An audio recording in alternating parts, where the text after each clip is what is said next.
Hello and welcome to the Storytelling with Puck podcast. We will, as always, start with a story.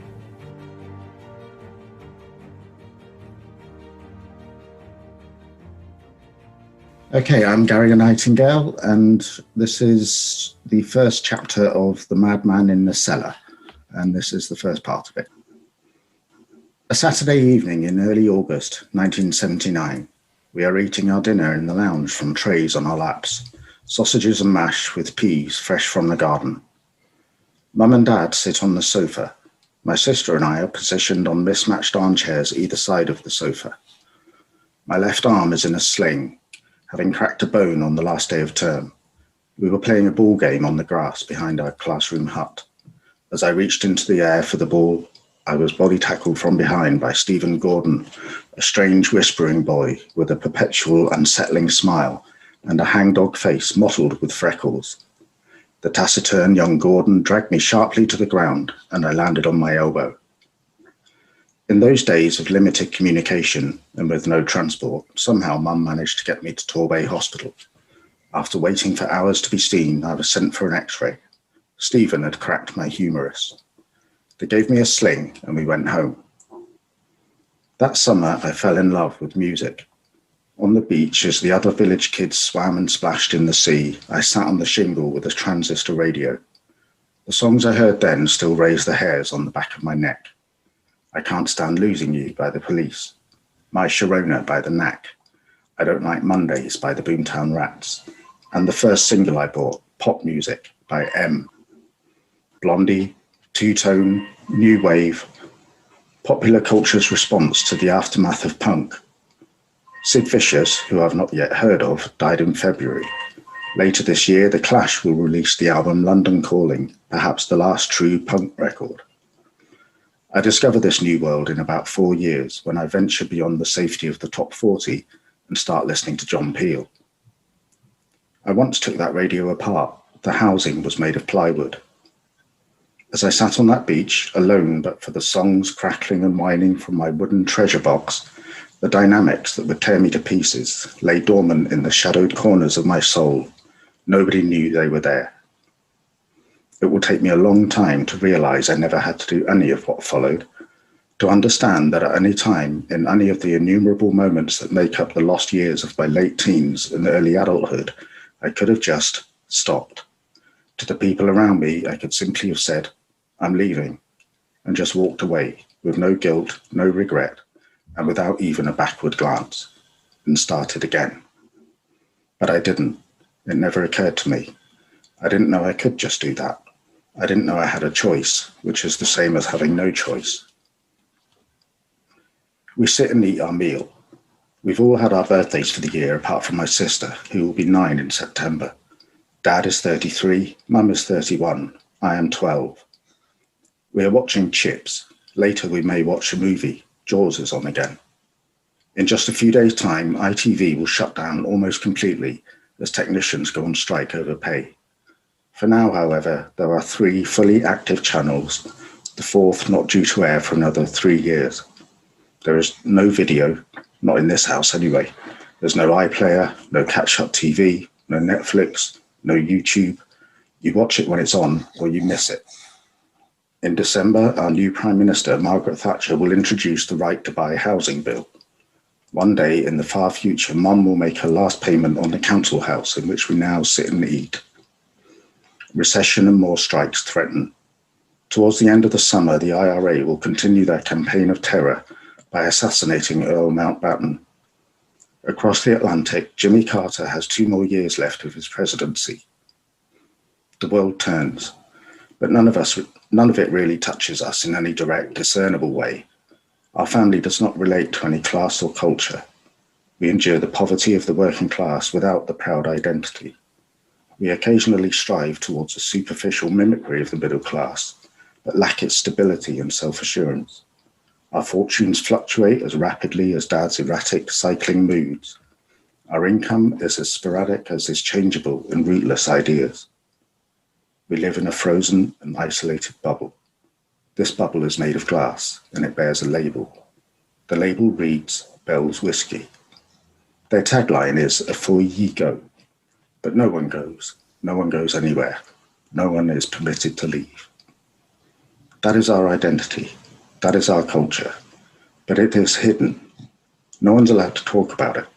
No one's allowed to go to the cluttered outside toilet and reach up to the ridge above the door where, lurking in the cobwebs, sits a half bottle of this evening's brooding amber supply. No one is allowed to pick through the hedge separating the back garden from the fields beyond and unearth the empty bottles, the labels faded and decayed and crawling with woodlice. It is forbidden to climb onto a chair and crawl through the hatch into the loft, to retrieve more of those empty bottles nestling in the poorly distributed lagging between the beams. The entire house is a complex maze of narrow walkways through heavily defended no-go zones. One must tread these paths with care, breath held and eyes wide. We live by one rule, a rule so deeply entrenched we are not even aware it exists. That rule is silence.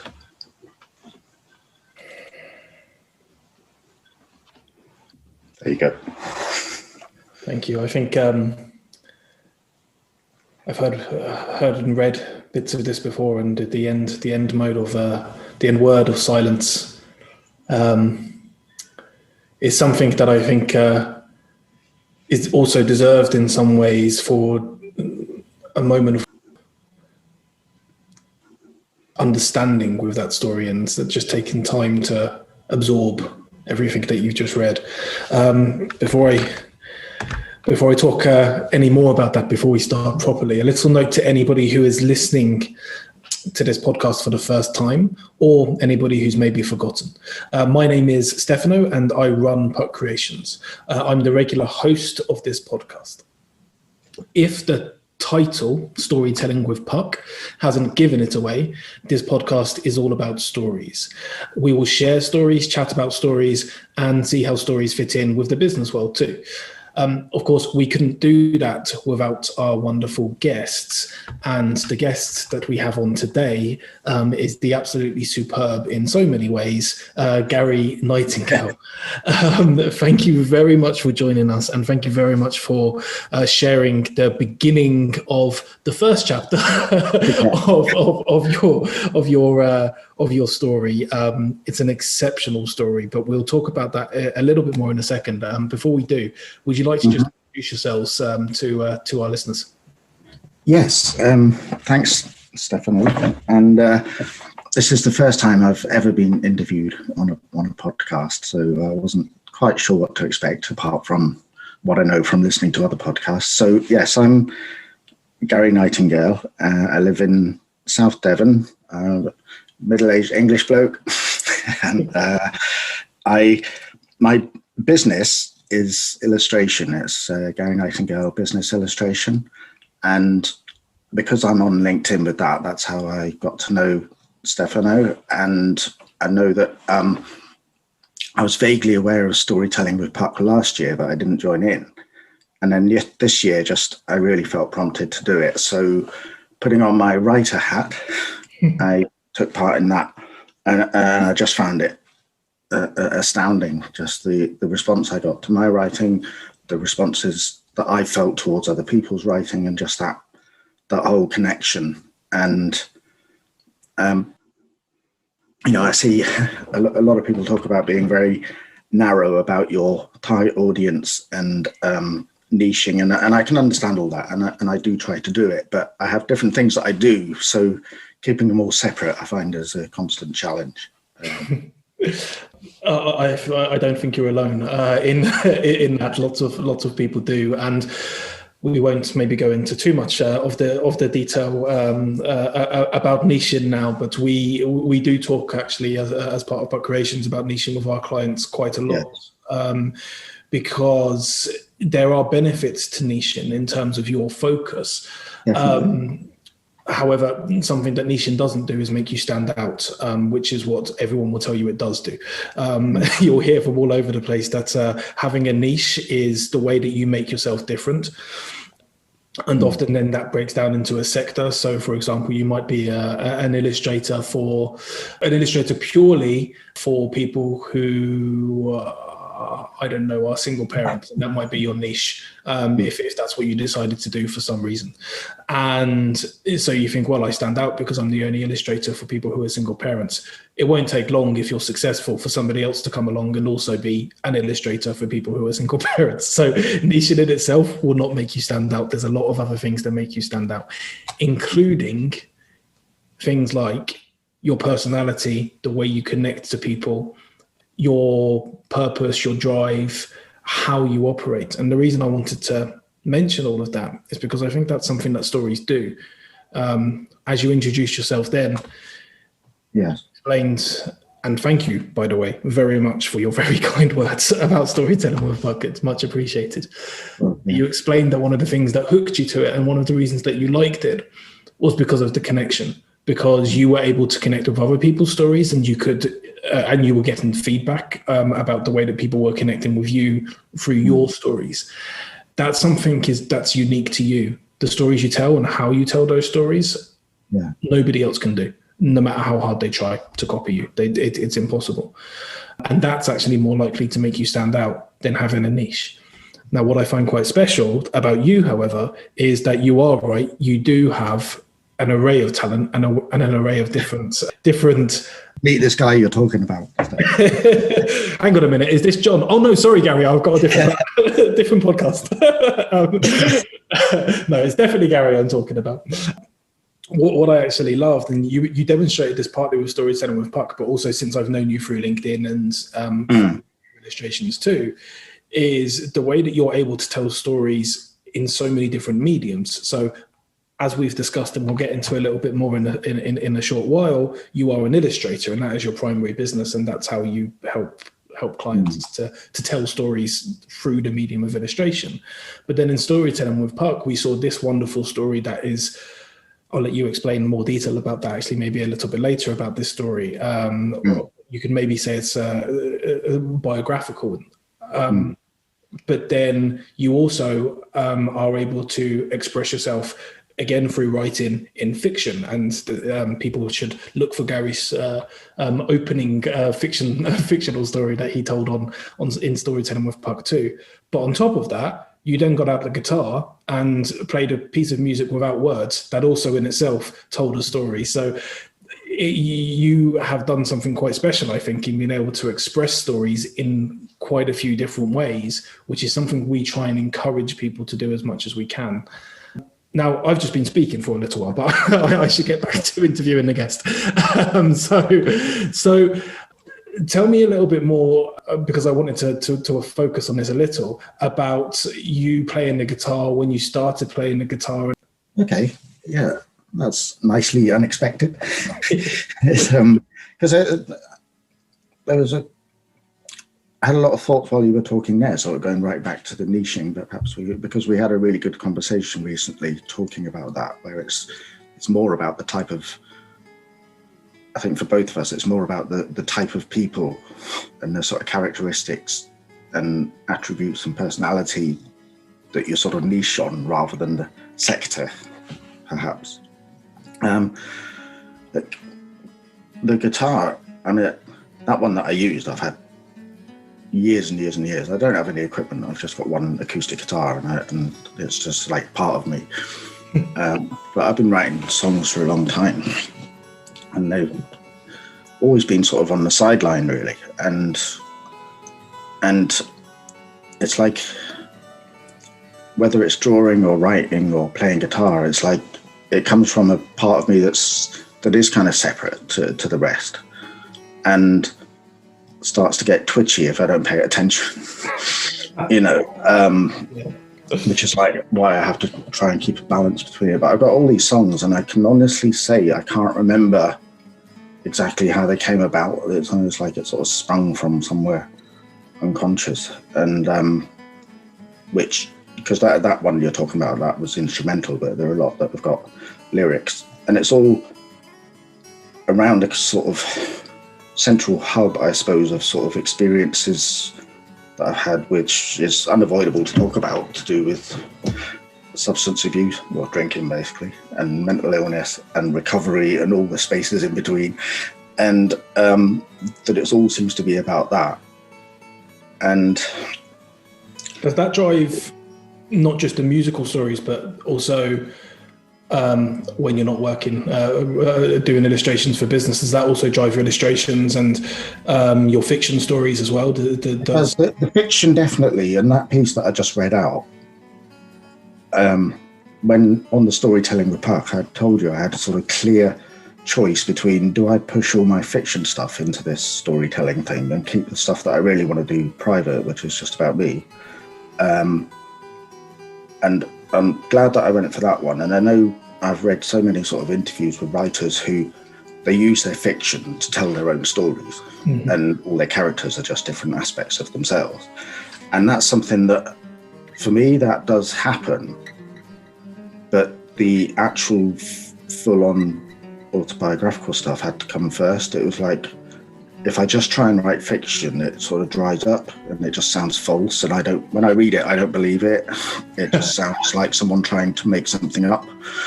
But when I write the personal stuff, it's like it frees something, it shifts some block out the way, so that then I can, when I sit down to write about fictional characters, it's like they've come to life.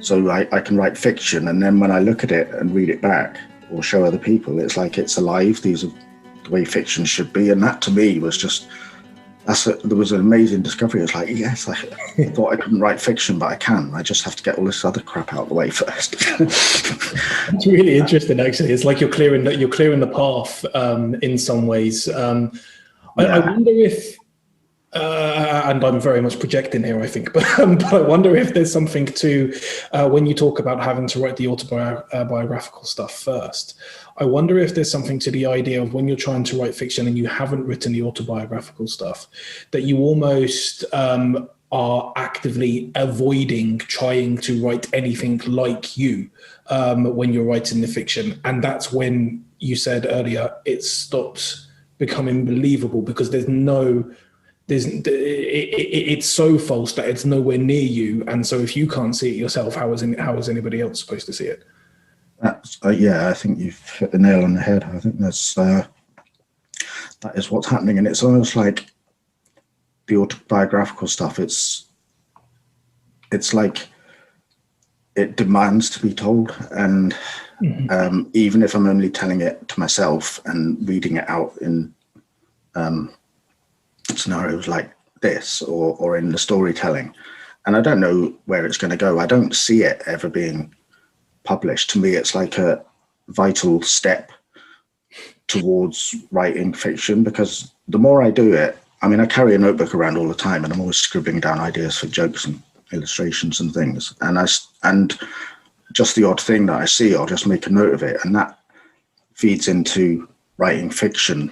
But I suppose it's like the autobiographical personal story is the foundation. It's like that has to be there for the other stuff to happen. And like I have to keep sight of it. And also, like I was thinking about this earlier, that on the surface of it, like what I just read out, if I listen to that, I think, God, what a miserable sod. Just like get your head out your ass and just stop living in the past, you know. And like,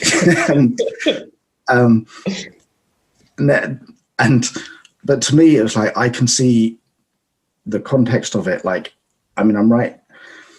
And it isn't just about me and my childhood and our family life. It's sort of, that is as a starting point for writing about the fiction, but it's also like, for me, a starting point of just understanding where I've come from and where people come from, you know, where my parents' generation came from, where their parents' generation came from. You know, I was thinking about this earlier, that it's nothing to do with blame or regret or wishing things were different. It's just an understanding, what was the world like for each generation? What were they coming from? What was in their world? What were they taught to do? You know, and I think it's just, to me, it's that it then gets much wider, you know, and I see like, okay, well, I'm trying to understand how things are for my generation with whatever issues you have to deal with,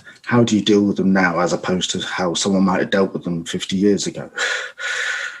And I think it's actually a responsibility for every generation to do that, because the next generation doesn't want to be carrying your crap as well as theirs. They want you to have sorted yours out. And that's kind of what it's about. I'm not sure we think about that often enough, actually.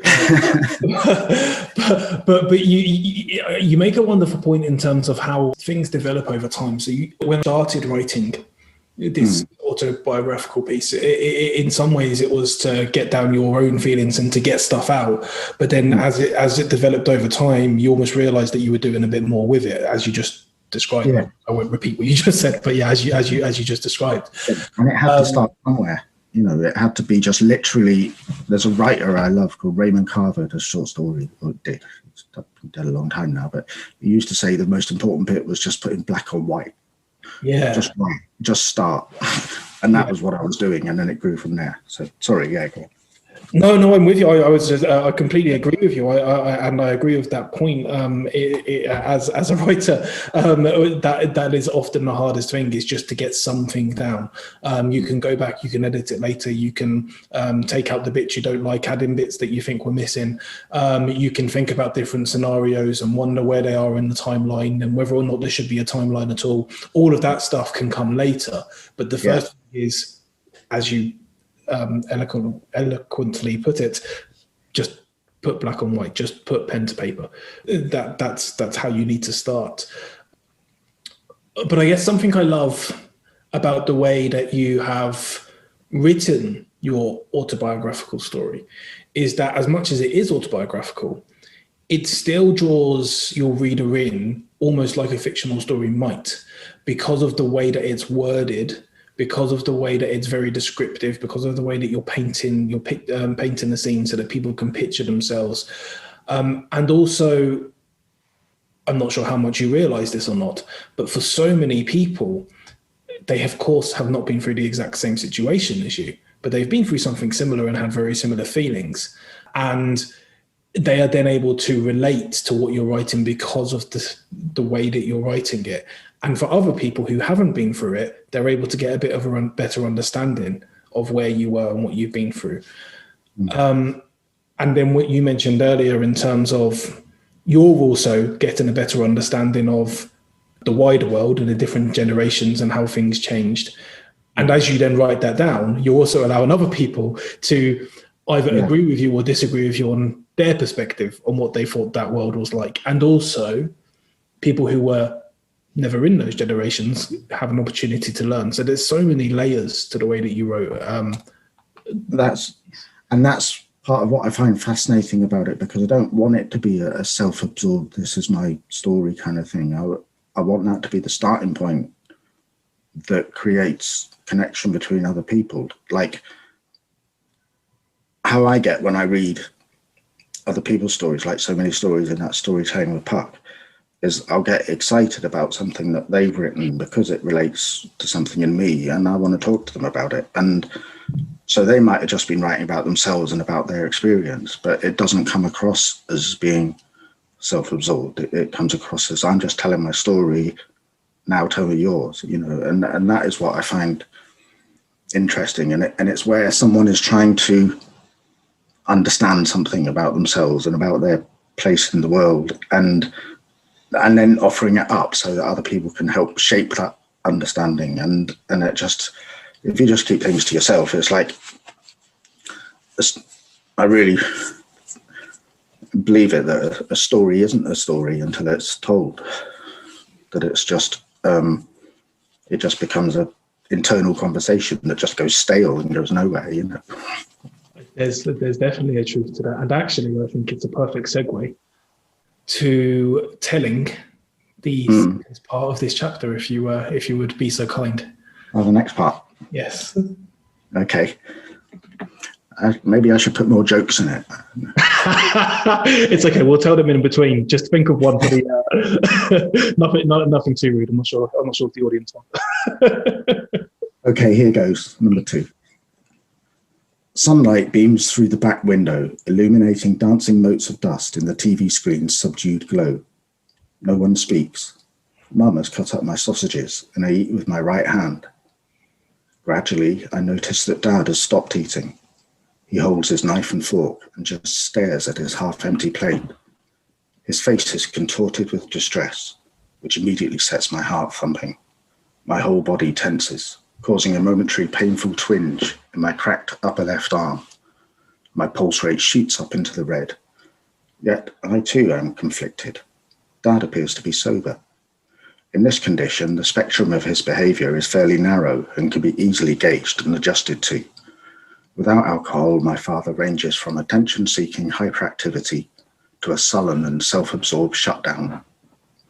But with the addition of alcohol, he can zigzag through that range several times in a matter of minutes, dragging a host of other behaviours along for the ride. But sober, pretty easy to manage.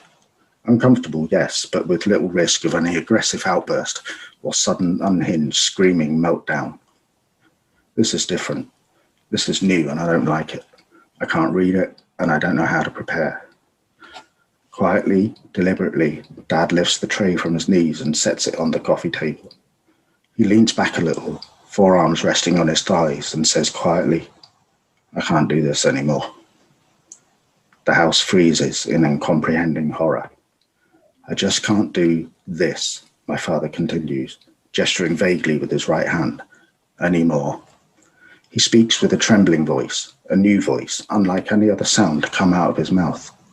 He lifts his hands to his face, fingers sliding beneath his glasses, then draws those fingers down over his cheeks.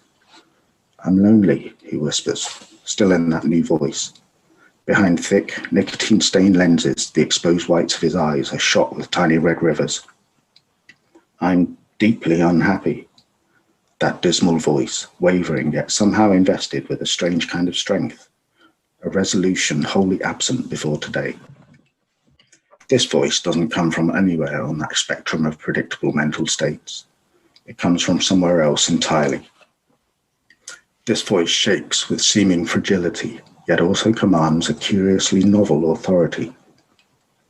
"I'm messed up," the voice says. "I think I'm ill, very ill, but I don't know what with. I don't know what it is."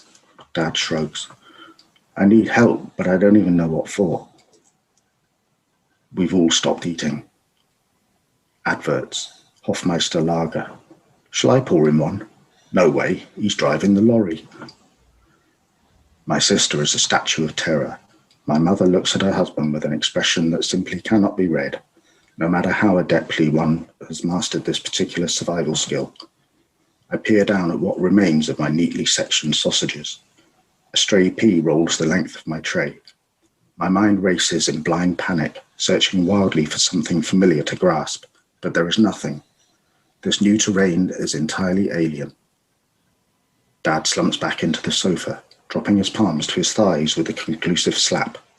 What now? Of course, this never happened. I don't have the imagination to try and picture what would have followed if it did.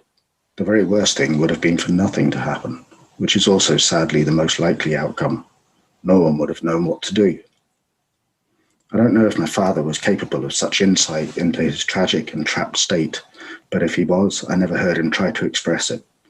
He may well have privately considered many times saying such words, allowing space for that new voice, trying to reach out from the labyrinth of his secret suffering. In the darkness of his fragmented inner world, he may occasionally have heard and tried to respond to that gentle but persistent whisper in the ear of his soul, barely audible above the relentless, chaotic noise. Or it may simply have never occurred to him. We'll never know. This is 1979, in a council house at the top end of a small village on the South Devon coast. There isn't exactly a family therapist setting out their stall on every corner. The revolution in digital technology and communication that will come to transform how we live and how we try to understand ourselves in the next 4 decades is still in its infancy. There's no Google, no catchy and encouraging buzzwords like vulnerability and authenticity floating on the breeze. No Brené Brown rallies us to show up as our true selves. If anyone's even thinking like that right now, such ideas have not reached as far as us.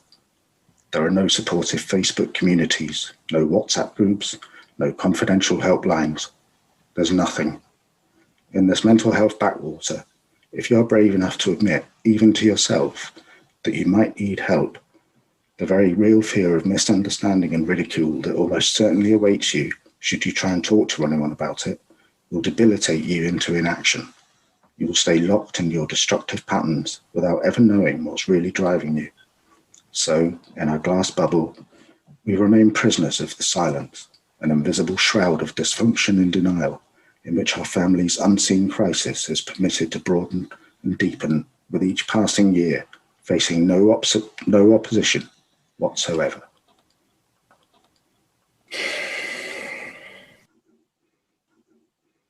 You okay? Yeah, I'm good. Something else I wanted to say about that as well is that if I don't do that, I get depressed and frustrated and confused and things get a bit disorganized. But if I focus on just doing that, it's like when I'm actually doing it, it touches this like really raw place inside me. Mm-hmm. And then when I stop doing it, it's like, okay, I can close that for now. These are memories. This is stuff in the past. I'm back in the present. And I'm actually, it sounds like I'm apologizing. Please don't apologize. I don't sound like you're apologizing. It's like I have to go and visit it and feel it all. And then I come back and I go, oh, thank God, I'm here. and then I feel all right. And then I go and draw cartoons for people to put on their blogs. And we'll come on to those cartoons in a second, actually. There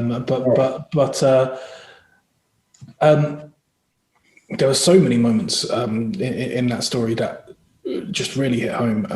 That it's impossible to go through every single one, but a couple of things. One, from what you just said. Sometimes I think getting things down on paper and also getting things out and reading things is a kind of therapy. I'm no therapist and I'm no expert on this. I think it's the second time I've said it in a podcast talking about therapy, actually. So I shouldn't be trying. I'm really not trying to state myself in that way. But I find that writing for me is so cathartic. It really is. And that, as you say, sometimes getting it out, it almost makes it as if you're looking at it objectively instead of you being the subject. Exactly. Yeah. And so that's what I felt were able to do with that story. But the bit I wanted to ask about, and the bit that I guess really stuck in my mind from when you read it to all the way through to the end of the story. So you're picturing this world, this almost hopeful world of what could have been in this section, in this chapter. But then the reality hits in as we get towards the end of the story of the idea of it was a time, it was a generation where it was never going to happen. That's it, like we were talking about before. Mm-hmm. The question is, how much do you think things have genuinely improved? I would say, well, a few of the things that I touched on there that were just in a different environment in terms of communication. And I think that itself has had a social, cultural impact on openness.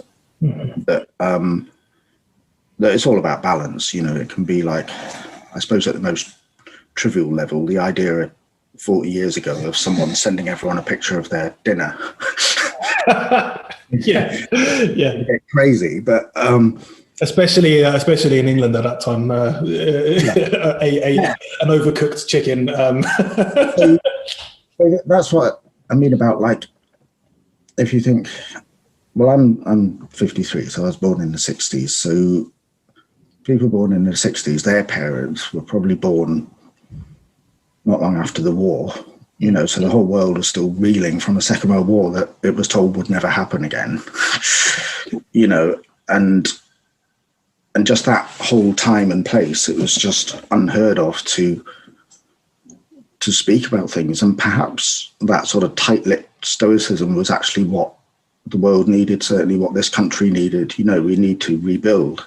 And this was, if you think back to the time of like the 40s and 50s, this is like, I can't imagine what it's like to be in that world, not knowing what the civil rights movement is like, not knowing feminism.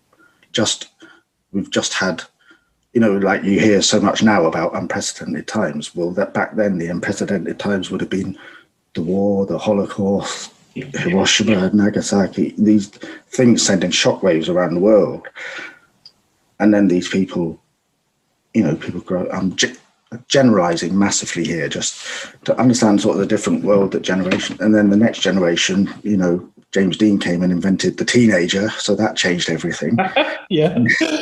And then there's my dad growing up in London in the 60s,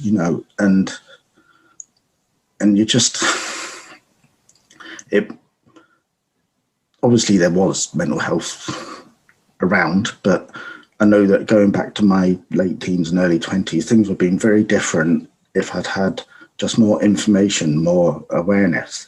And I think there is that now. So going back, that's a very long way round to answering your question. I think the way that things have improved is with the accessibility of information that can give you awareness that you need, which is the good side of it. Obviously, there's the intrusive, trivial, overwhelm side of it. Yeah, there's definitely. And I think our generation has sort of lived through a transition, almost like people. I won't presume to know how old you are, but I'm guessing it's younger than me. I'm a little bit younger than you, but we won't go into too much detail. I mean, if you think like, our generation is the one who knows what it's to live like, where social media is such a central part of your world, and you know how to use it and live with it, but you also know what it's like for that not to exist. Yeah. You know what it's like to have a black and white TV and go to color and then go to remote, and then, so it's almost like at a simple level, I suppose our generation has seen the whole world move from kind of analog to digital, that sort of transition. And I think that has brought a cultural change in the way that people see themselves, and perhaps that just get on with it, stiff upper lip, don't talk about things, may have served a really good purpose in the past. It might have, maybe just things wouldn't have got done without it. But I think it gets to a point where that itself becomes harmful, where you can't just get on with it because there's too much, and then it becomes a denial. And it's interesting. I think you're right to an extent. I think there's definitely something to the idea of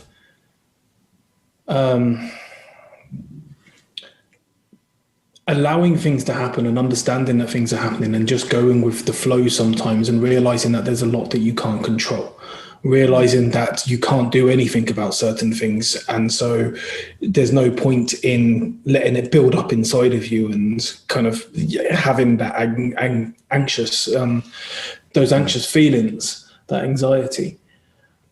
And in some ways, certain parts of modern life reflect that. Certain parts of things like meditation, for example, when you're doing it how it's supposed to be done, are all about understanding, acknowledging what's going on, and saying, okay, these are all the things that are happening. These are the things that I can focus on that are in my control. Everything else I can't do anything about, so I'm just going to get on with it. And so it almost goes back to those times in some ways, but without the anguish of you worrying about the things that you can't control over and over and over, which I think is one of the major contributors to anxiety and to depression, is all of that worry or things that you can't control. I think I am oversimplifying things massively, but that is, I think, the key to a lot of it. Yeah. I think we're talking about hugely complicated things. You can't help but generalize or simplify to a certain extent. Exactly. That's it. It's very difficult to. There's a billion causes, and we all have the symptoms, if that makes sense. And going into every single cause is hard to do. So sometimes you try and narrow it down into one particular form, if that makes sense. So yeah, I think you make a good point, but I think the key that you said at the very beginning of your answer was related to communication and the idea that now, yes, there are trivial things which can be annoying, but in general, the idea that there is communication about mental health. It is okay to talk about it. It is okay to understand that people have mental health challenges, and therefore you don't feel alone. I think that is one of the key differences from your story and from the times that your dad went through. And I think that's one of the massive bonuses, benefits of the internet, of social media. Yeah. That is definitely on the tick side of that whole revolution, is that, and if I think back to my early 20s, when I can now describe exactly what was going on, I know why I was the way I was, but I was That's something you want to talk about. You don't have to, by the way. It just because as things went on, I developed a pretty severe alcohol problem pretty young, and I mean, by the time I was 24, I was washed up, and I went to AA and just stopped drinking for 20 years. Wow. But that was compounded by depression, and I mean, really severe depression. But the reason that I talk about it and compare it to now is that there just wasn't, because there was no end. I couldn't just go on my phone and type into Google, what's wrong? What's wrong with me? It didn't occur to me that there might be something that I wasn't to blame for or that I could get help with. It was just something to struggle with on your own. And I think that was a throwback from previous generations, was that you don't talk, you deal with things yourself. You just waste a lot of time and didn't get very far.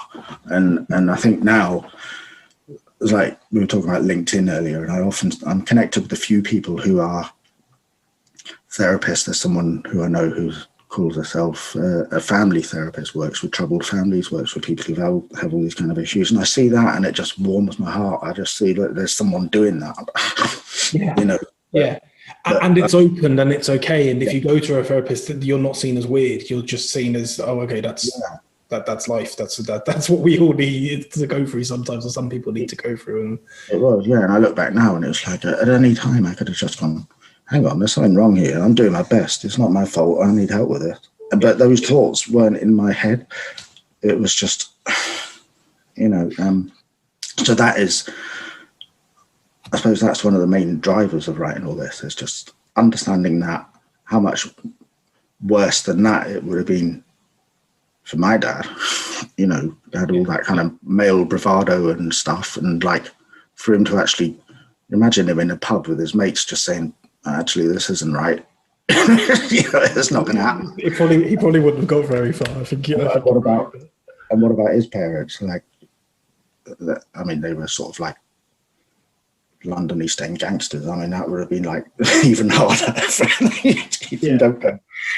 You don't say, right, I'm feeling a bit anxious today. Like, I think what you're showing here, though, and I think what I quite like almost about you thinking about it in this way, is it's so personal to you, but you're still able to have almost a generational empathy, which I think is again something that is, I don't know whether or not it's developing more in our generation or if it's disappearing more. It's impossible to tell. And it's something I don't want to generalize about. But I think having a level of empathy and understanding that people are in different situations and going through different things, and you are not in that position, is so important. And it's something that I think stories really help with. That sometimes if people say, this person over here is in this position, why don't you put yourself in their shoes? People's just like, oh yeah, I don't care. But when someone tells a story and shows you their shoes, shows you the path that they're walking on, shows you the challenges that they've had, empathy is a lot easier to come by, because you can then picture yourself in that world. As we chat about the empathy that comes through storytelling, now's probably a good time to remind you that you're listening to episode 4 of the Storytelling with Puck podcast. Our guest in this episode is the magnificent Gary Nightingale. His guitar playing was accompanying us as we spoke earlier, and we'll enjoy a little more of that before the end. Don't forget that we'll finish this podcast in the same way as we always do, with a Puck Creations story. But for now, let's get back to chatting about storytelling as we look forward to the final part of Gary's The Madman in the Cellar. Storytelling creates that empathy because there's that excitement to be connected, so you want to feel it, to be invested in someone because it resonates with some part of you, and that's so important. And for me, it was I see quite a lot of it. I see quite a lot online of people who sort of say that they've had troubled past and they cut off all ties with their family, and to me that, well, it's just a personal decision. Everyone has to make their own, but for me that's just so much the wrong way to go. You know, I'm actually very close to my family, very loyal to my family, so I can balance the two things where I can see the things that I believe weren't helpful that I've had to deal with that would have been a lot quicker and easier done differently, but still be part of it, you know. And it's like, you know, who am I to look back and resent anyone? It's my job to understand, you know, and forgiveness is a kind of meaningless word, really. To me, no, but I mean, if it's just understandable vocabulary, if it's just a word, it is. But when it actually means something to you and you live by it, then it's a different world.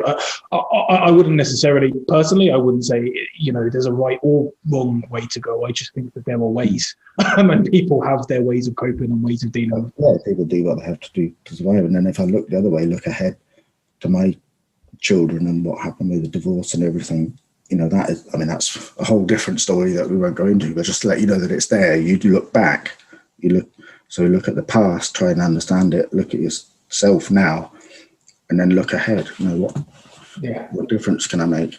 I think that kind of reflection is really important. And talking of reflection, and to do another very dodgy segue, maybe we could reflect on the third part of this chapter of the story, if that's okay. Okay. After he died, Dad's second wife told me he'd been diagnosed with manic depression, now known, of course, as the more complex spectrum of bipolar disorder. For as long as we remained a family before my parents' bitter and violent divorce in 1985, my father was never diagnosed and therefore never treated. Had he been able to find the courage and awareness within himself to make the hypothetical leap of faith just described, he could have been assured that, although he had neither the knowledge nor the language to articulate his agony, he would have been right to try and do so. His instincts would have been right. But what about me now? From my privileged position here in the sci-fi future of 2021, I do have the language my father would have grasped for so desperately. I now have those words. They belong to me, and every single one of them was wrestled from the icy grip of the silence on my private and unseen battlefield. This is what was really going on for our family in the late 1970s and early 80s. Dad, in his early 30s, has been deeply dependent on alcohol since his troubled teens. He suffers from untreated severe mental illness.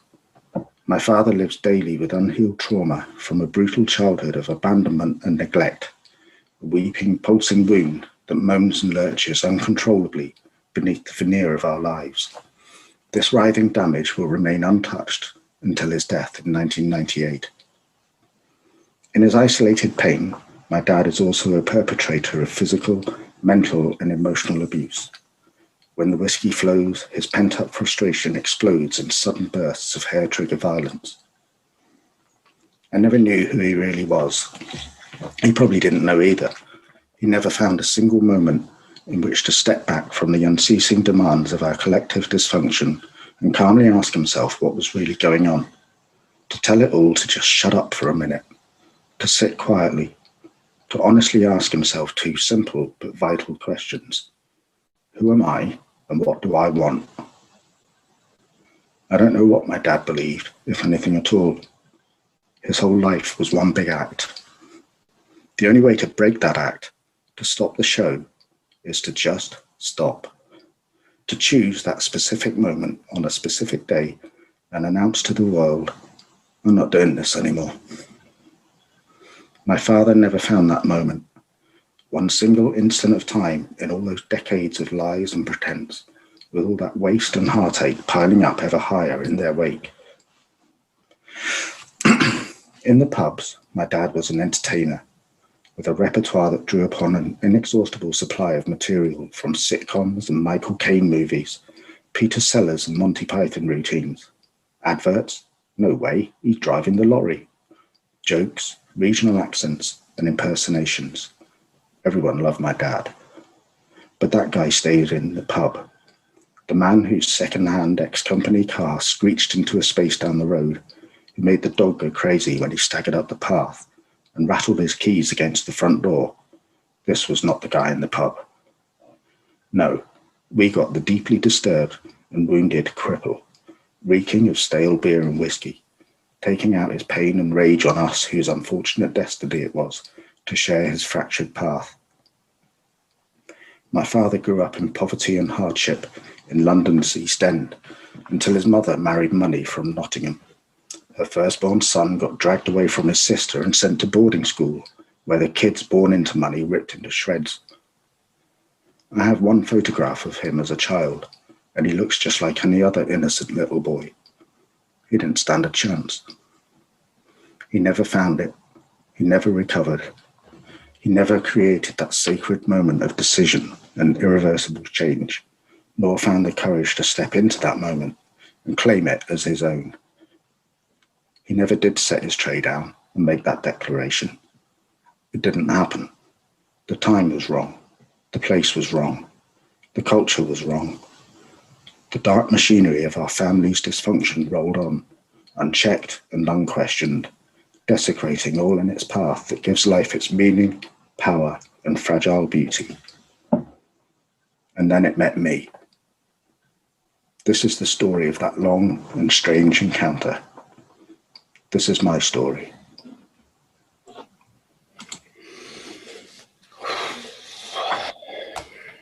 I think we'll leave that with the listeners to absorb and to take in their own way. My final comment on it is just, it's so powerful, and I'm so grateful that you decided to write it down, share it with us, and also to read it with me and then the listeners on Storytelling with podcast. I can't express how grateful I am. So just thank you so much. Well, before we leave it, I'd just like to return that and actually say thank you for the opportunity to do it. And I'm grateful for the response it got, where it was kind of in a very fragile state, emerging from a cave, and it could so easily have just gone back in. In fact, it did at one point. And then I had people messaging me and saying, I want to read the rest. Where is it? So, yeah, I'm really grateful to you and Sam for that too. So thank you. Well, from that point, we'll move on. Yeah, let's lighten up.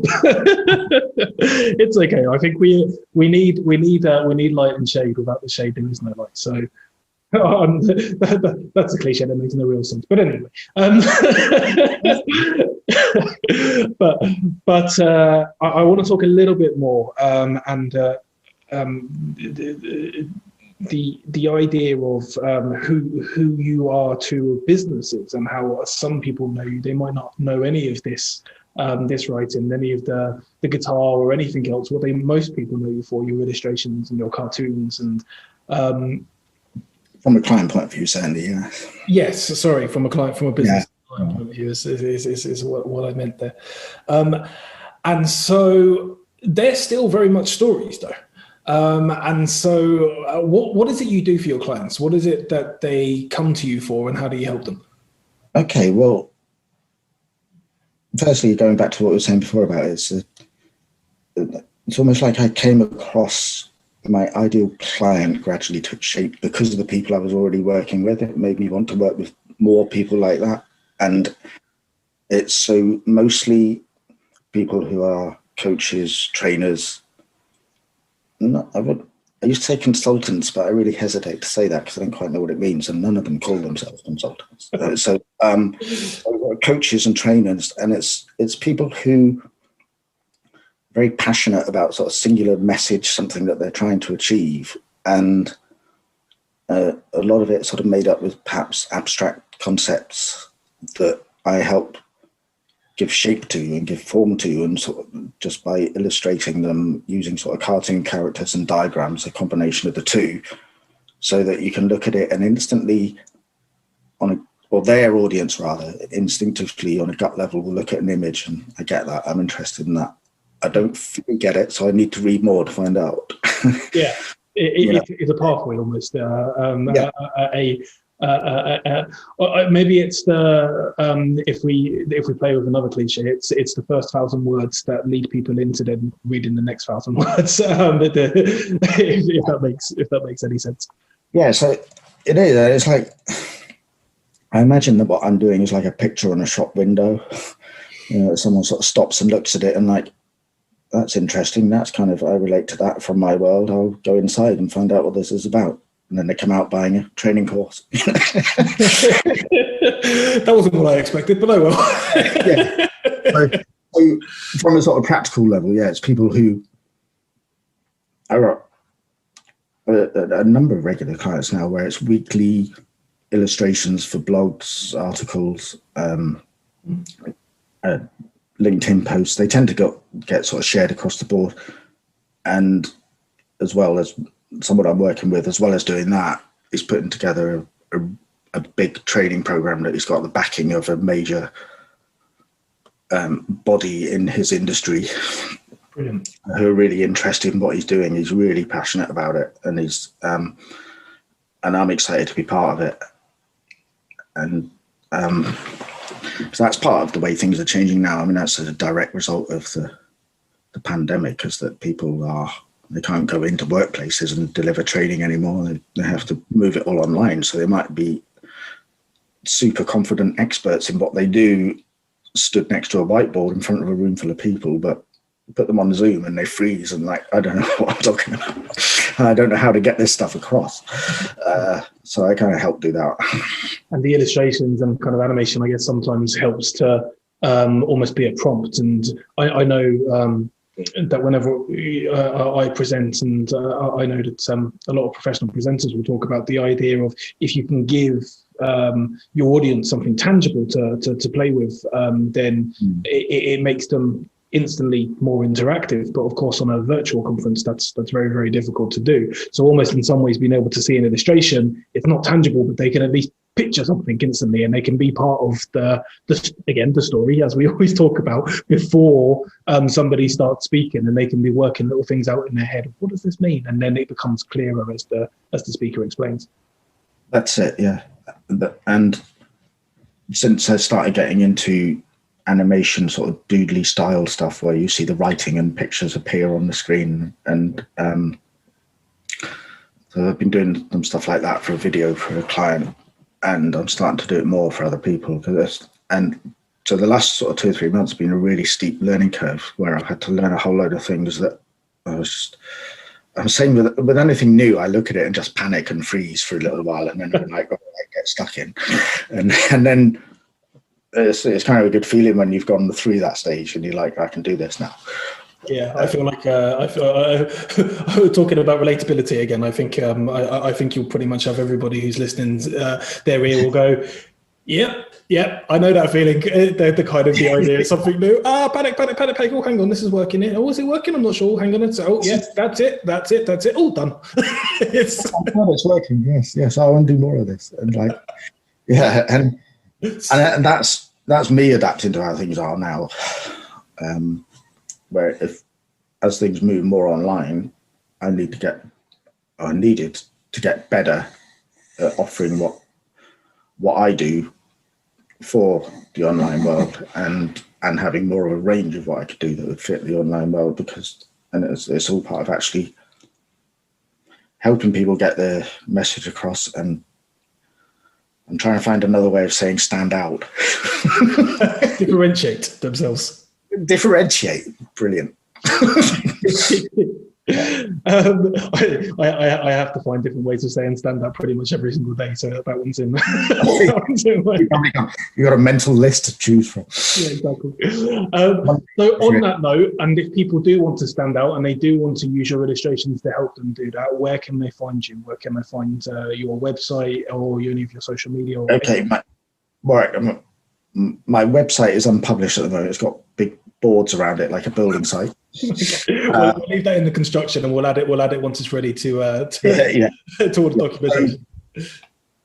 Really, LinkedIn, Gary Nightingale Business Illustration, and that's where I am. It has all my contact details on it, and if you scroll through my feed, you'll see a mixture of client work, my own whimsical thoughts late at night, and something I like doing as well, which I find is popular, and I like it when other people do it, is sharing your journey when you haven't quite got there yet. You know, like it's not too polished then, and I think that actually makes it relatable. Like, I've just got myself a drawing tablet, and I'm learning how to use it, and these are my first attempts. You know, it's the kind of stuff that it doesn't make sense. You should keep that stuff under wraps until you've got it cracked. But I kind of just say, well, this is what I'm doing at the moment, and I don't know, it just seems to work, and that to me is part of a personal brand. It's about being open and showing people that you're a work in progress. Because the client I mentioned before, who's doing that big project, that's one of the things that we actually really enjoy about working together, because he's doing something he's never done before. Right. And he's happy to say to me, I want you to try and do this. Can you do it? And I'll say, no, I don't know what you're talking about, but I'll have a go. And then we come up with something, and then it gets better and it gets better and it gets better. And it's a really exciting process where we're both learning. And to me, that's a strength. You know, I think saying, yes, I'm really good at that, and then going away and crapping yourself is dishonest. To say, I'm really good at learning and I'm naturally creative, but this is a particular skill that I've got no experience in, so I'm going to give it a bash. If you're happy to watch me do that, and then you get some really unexpected, brilliant results. Sorry, I don't call it. I mean, what happens between you is brilliant.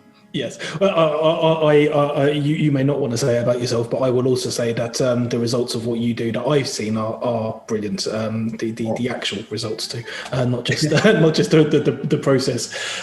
For anyone who is listening and is maybe thinking, well, I'm not sure if I need illustration. Even if you don't, you might be right. Maybe you don't need illustration, but it's well worth just going and checking out Gary's profile on LinkedIn, because whether it's just for the pure entertainment value of how great his illustrations are, or if it does persuade you that actually maybe it could be something worthwhile in your business, it's worth just having a look. It will take 10 minutes of your time because it's brilliant. And you won't regret it. Just about that, can I just add something to that briefly? Sure. Is that if someone shows an interest in what I do, I'm pretty thorough on doing the background, and so that when we get on a call, I can talk to them regardless of whether it goes any further. I'll still make suggestions about, like, I can see where this works well, or from a wider visual content perspective, you know, looking at people's blogs, looking through their social media. And usually the things I'm looking for are inconsistency or overused stock images, stuff that looks kind of ad hoc, and because part of what I do is making things consistent. Obviously, I develop a particular style for each client based on who they are and what they do. So people come to recognize that, because week in, week out, they're seeing the same style of visual content that matches the writing and tone. And so, you know, if I get on a call with someone, and if they decide they don't want illustrations, or they do from someone else, I'll still give some pointers about, I think this would really improve it if you could do this.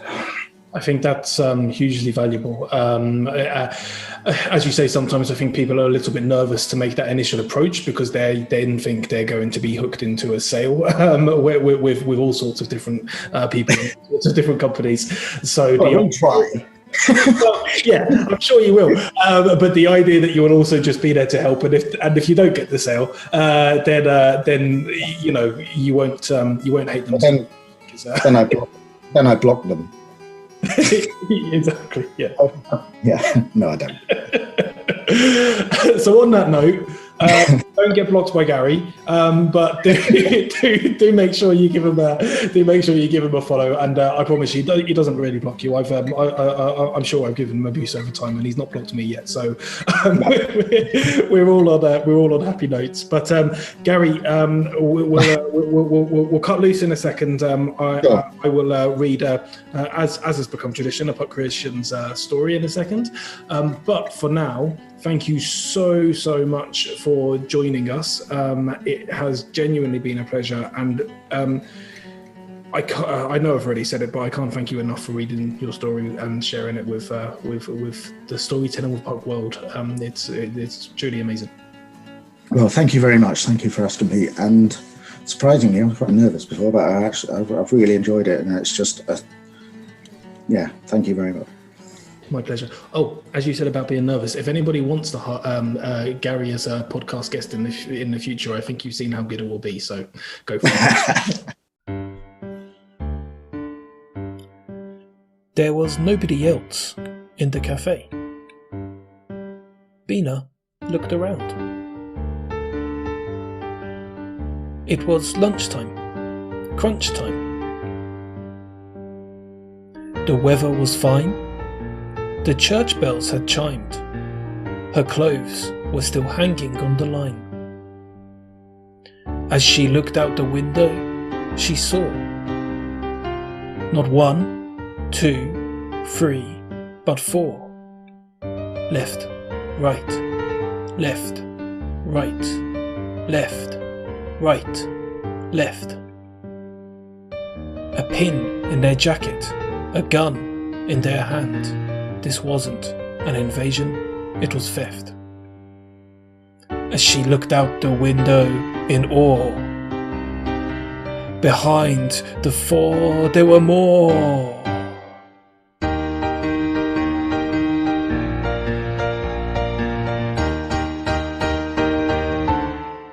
No, there was nobody else in the cafe. Bina looked around. He just said, "Hi. Look, guys, I learned how to tie a tie." They shot him to the ground. He died without a sound. The child, who was not yet bound.